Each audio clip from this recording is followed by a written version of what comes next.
Leave your comments on the Ask Reddit sub, and I'll read your answers on the next episode of LWIAR 2. With all of the negative headlines dominating the news these days, it can be difficult to spot signs of progress. What makes you optimistic about the future? The plummeting price of solar and wind energy. Edit. Thanks for the gold. I will be investing it in solar. To add on to this, Tesla just released roof tiles that are panels, and are cheaper and stronger than regular roofing tiles. My uncle, a contractor, was super excited about it. That's a marketing lie. They certainly aren't cheaper. They're way more expensive. They're only cheaper if you amortize their ownership over 25 to 50 years, and claim the cost of electricity they produce against their cost of purchase. That's not the same thing. They could break down. Batteries could go bad. This is a new product, so it could not last as long as projected. And another big thing, the government could go all out on clean energy grants, resulting in clean electricity and costs far below what is projected now. If that happens, if electricity prices fall and are clean generated, then you'd never see that cheap roof, because suddenly you're paying WIAR more for power than just off the grid. Oh, and lastly, general solar tech is dropping in price dramatically too. Those tiles are way more pricey than normal solar panels, and such tech will drop in price too. So 10 years in, you may be kicking yourself having spent $80,000 on a roof. Yes, check the pricing, when it's now $5,000 for the same thing. His tiles are a good thing, but I really dislike marketing blather, which masks real costs. Absolute upvote. In Australia there has been incredible penetration of solar power in the last 10 years. All driven by the economics of solar power, in the last 10 years. Well, 2018 is even better than the last 10 years in terms of prices, payoff periods, and sales of solar panels have reflected that people are installing their panels en masse with zero subsidies. Businesses big and small, covering their roofs. It is so crazy. There may be a glut of power in SA when the sun shines, at least. Edit. SA equals South Australia. Thanks, you, Royal HGHNSS. In as few as 5 years' time.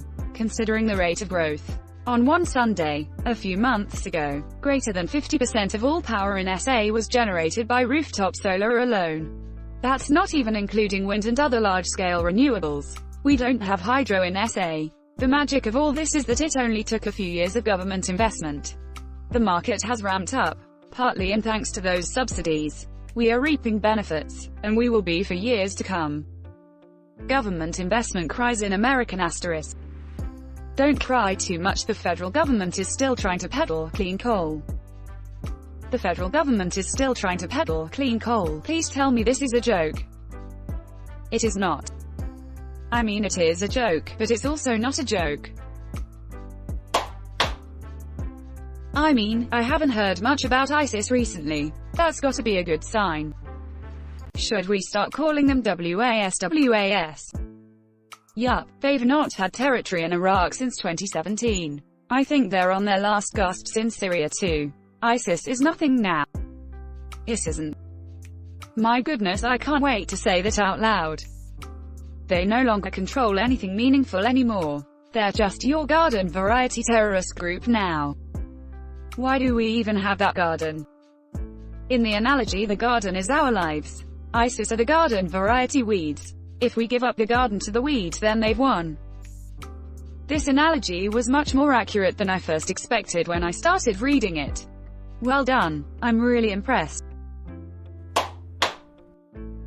Holy frick. This toast was made 7 minutes ago and already has 300 comments. But anyway, every day we get closer and closer to a cure for cancer. My mum told me about her diagnosis on Sunday. Both of her parents died of cancer too. 12 years apart. Hopefully in the near future. It's something we won't have to worry about. It's because of his Bill Gates. Best of luck, your mum. I didn't even see that. And thank you. It's looking hopeful. They've caught it very early. At first I thought you were joking, but then I looked at OP's profile and holy crap. Hi Mr. Gates.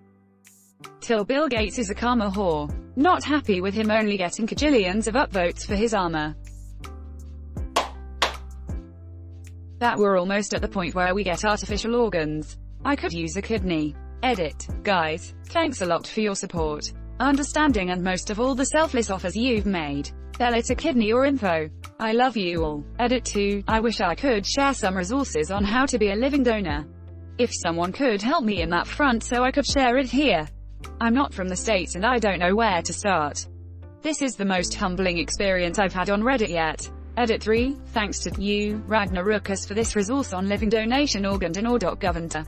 You, Tambourine Time, for this other resource. Please, if you're thinking of donating, have a look at these resources: www.americantransplantfoundation.org. I'm a beer repoman. Zydrate comes in a little glass vial. Edit. Oh wow, my first gold ever. Confused face, thank you kind stranger. 1. Since 1990 the number of children who die before their 5th birthday has been cut in half, saving 122 million young lives. 2. In the same period, the fraction of people living in extreme poverty has gone from 1/3 to 1/10. 3. More than 90% of children now attend primary school worldwide. 4. Women now make up more than a fifth of members of parliaments around the world. 5. Workplace and road safety in the US has risen dramatically since our grandparents' time. Edit. I stole these from this article entitled Bill Gates. Here are 5 reasons to be optimistic about 2018. This has probably been my finest moment this year. You know, with all the cynicism and the stories that the media put out these days, it almost feels like humans are failing. For example, I can't count the number of times someone has said, "I've lost faith in humanity," after watching something like Black Mirror, but we really don't realize that we are probably living in the best time and that humanity as a whole is improving. We are not getting worse. And stats like these strongly suggest that the best is yet to come, and we will get there. Edit. To all those who think I'm crapping on Black Mirror, I don't necessarily think it's a bad show. I think it serves as a good warning and food for thought, spawning critical thought and such, but I do think many people also get a wrong message from it. I don't think that's the show's fault though. I was just using it as an example. Thanks you, the _popcorn_pisser, for pointing that idea out. Edit 2. Some people are pointing out, rightfully, that blind optimism and blind cynicism are both bad. I agree. And this post I made isn't an attempt to be complacent. We still have a ways to go. I'm just trying to call out blind cynicism. Thanks you, Red Herring Detected, and you, Discontent Anon, for pointing this out. You just gave Bill Gates an answer from Bill Gates. It's an amazing world we live in, isn't it? Road safety in the US has risen dramatically since our grandparents' time. Wow, really? That really shocks me considering how much faster cars are and how many more things we have to distract us. Automotive engineering and safety standards. People though are still just as bad at driving. The possible return of the American chestnut tree. Fast-growing, rot-resistant and, perhaps most important, it produces enough calories from the nuts to feed a population. Edit. It turned out that someone from WBUR in Boston saw the interest in this post and wrote an article and made a podcast about it. It's very good. That old chestnut. The death of the American chestnut is also partially responsible for the severity with which the Great Depression struck Appalachia. Chestnuts were a primary food supply for backup reserves in the form of herds of pigs that were allowed free roam. The pigs could be sold or slaughtered to keep families afloat during hard times. The disappearance of the chestnuts killed the viability of the pig herds, causing the economic failsafe to collapse ecologically at the same time that the Great Depression made monetary reserves worthless. This sounds like a dissertation. All 7 of my honeybee colonies are currently surviving the winter, and today they're bringing in the first pollen of the year. Edit. Also, please support native bees. For why and how at home. Check out Bringing Nature Home by Douglas Tallamy, as well as asterisk butterflies like the monarch and bat. Yay, go bees! Advancements in medicine and gene therapy. The CRISPR technology has me very excited. Also, the James Webb Space Telescope is going to bring about many new discoveries. It feels like we haven't had a huge discovery recently. Hopefully we get something big within a decade or so. Edit. As people have pointed out, we have made some significant discoveries recently. Well, we did find the Higgs boson, and 10 years ago we knew of only a handful of exoplanets, and now there are hundreds that are confirmed to exist and have even been imaged in limited ways. Plus there was that supernova we got footage of from the instant it happened. From our perspective, that was published like yesterday, and CRISPR and other gene editing tools aren't even 10 years old yet. I think the bigger thing is that we've had so many varied breakthroughs in so many fields we may have forgotten how amazing some of the things coming out on the daily are. Like, SpaceX landing a rocket booster is already a ho-hum. That's neat, sort of thing, and they only just started nailing it. Growing up as a kid and seeing old sci-fi where rocket ships landed thrusters down was cartoonish and unrealistic to me. Now it's on the way to becoming commonplace. Breakthroughs for days, man. IDK man. Evidence of the Higgs boson and the gravitational wave detection from LIGO were both pretty big news. While true, those discoveries don't result in any changes to the everyday lives of your average person. Things like CRISPR have that potential. Not yet. Don't forget that for a while after the harnessing of electricity, no one could think of anything better to do with it than party tricks and such. Sadly, the media doesn't report uplifting news as much as it should, because reporting 4 dead in mass shooting gets far more clicks than man saves lives of 4 people. This reminds me of the misleading statistic that more and more people are dying of cancer every year, only cause they're not dying of other stuff like minor illnesses, violence, etc. Life expectancy and general health will shoot up tremendously if we can find a more reliable cure for cancer. This'll sound really cold, but a doctor friend once pointed out to me that the rise of cancer deaths in the 20th century was an indicator of the great progress we've made in treating infectious diseases through antibiotics, vaccination and sanitation. People get cancer because they now live long enough to get it. If you look at the causes of death in the early 20th century here, scroll to the end of the document, it's always pneumonia, influenza and tuberculosis as the top killers. People get cancer because they now live long enough to get it. This blew my mind, but it all makes so much more sense to me now. Similarly, when helmets were made standard issue in WW1, there was a drastic rise in head injuries, because the only other alternative to getting injured when a piece of shrapnel or bullet hits you in the head is a lot less desirable.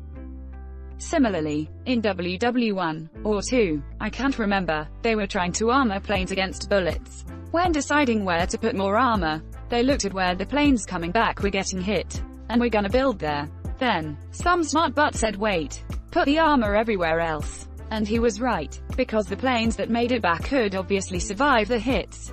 The ones that didn't make it back would have been hit elsewhere. I'm reminded of Sam's speech to Frodo in Osgiliath in the Two Towers. It's like in the great stories, Mr. Frodo, the ones that really mattered. Full of darkness and danger they were, and sometimes you didn't want to know the end. Because how could the end be happy? How could the world go back to the way it was when so much bad had happened? But in the end, it's only a passing thing. This shadow, even darkness must pass. A new day will come.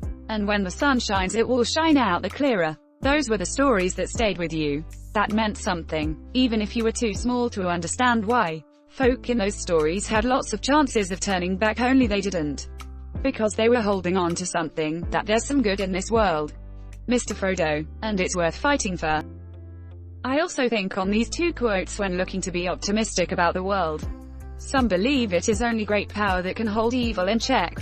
But that is not what I have found. It is the small everyday deeds of ordinary folk that keep the darkness at bay. Small acts of kindness and love.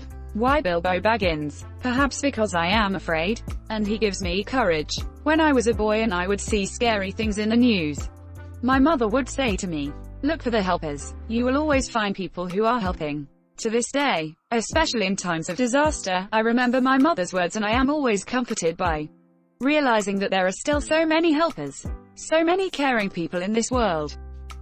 All we have to decide is what to do with the time that is given to us. I love listening to this quote because I always immediately go, and I now decide to spend the next 9 hours of my time watching the rest of the trilogy on a TV screen. I can't carry the ring, Mr. Frodo, but I can carry you. Sam and Frodo are genuinely the best brothers ever, and the best part is that they seemingly weren't that close before that whole mess. Sam was just Frodo's gardener, but when Frodo took the ring, Sam took it upon himself to stick by Frodo's side no matter what. And he did. The book version of The Two Towers ends in the craziest way if you've never watched the movies. Sam spends surprisingly long thinking that Frodo's dead, enough to practically convince you that Sam's the ring bearer now. He's got to do it. He only realizes that Frodo's still alive as he's carried away to a guard tower. And the book closes along with the gates. Sam is the true hero. He's the only one who carried the ring and came out unscathed. He was able to go back to real life again. He was simple and loyal and unswerving. It's a bit like Hermione in the Harry Potter stories. Not the main character, but the best character. *Edit. Spelling. Advancements in health studies and science for health has improved living conditions tenfold and continue to do so. So that makes me pretty optimistic. No one lives forever, no one. But with advances in modern science and my high-level income, it's not crazy to think I can live to be 245. Maybe 300. ETA. This is a quote from Talladega Nights. I'm not being serious. Heck, I just read in the newspaper that they put a pig heart in some guy from Russia. Do you know what that means? Edit. Wow, that's a lot of responses that seem to think I was serious. It's a continuation of the quote the parent comment made. Those that continued the quote, that he doesn't keep kosher. Ann Perkins right finger. Mental illness awareness is growing rapidly, and people are more and more willing to assist those in need. Not only that, but people with mental illness have become less and less ashamed of said illnesses and actually seeking out help. Stigma goes both ways. Edit. Stop bringing up gun politics on my comment, you goddamn vultures. The moment I feel best about as a boss was the day I had a good employee with lots of promise stop his meds and fall off a cliff and showed up hours late. Still drunk and fell to the floor sobbing. His supervisor did great and just kept him calm, but he was all but restraining him from leaving. I get there and we just sat on the floor of that office for a couple hours. He told me he was freaked because he freaked up. Like he always did, and now he burnt his last good chance. I talked to him about his life and past for a bit and then told him about my therapy session from the day before. I told him that morning had officially never happened and that he could come back tomorrow or later if he needed time and get back to his job. We talked about suicide and having already decided not to. We talked about trying not to spiral down into a pit just because you freaked up. He left a little before lunch. I told his crew of techs who saw him that he had a bad day and that we should all remember our own bad days. They supported him beautifully and he's been kicking butt ever since and prospering for it.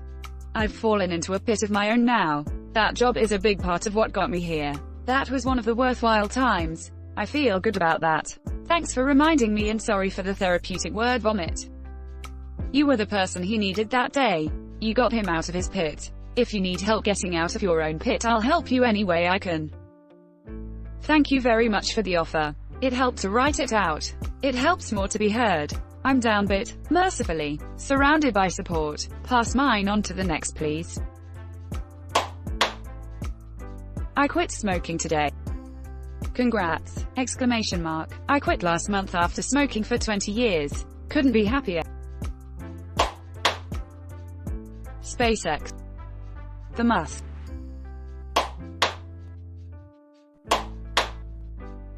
Thanks for watching LWIAR 2. The best of all time r/AskReddit submissions and comments. If you like this video, check out the original LWIAR channel. And don't forget to like and subscribe.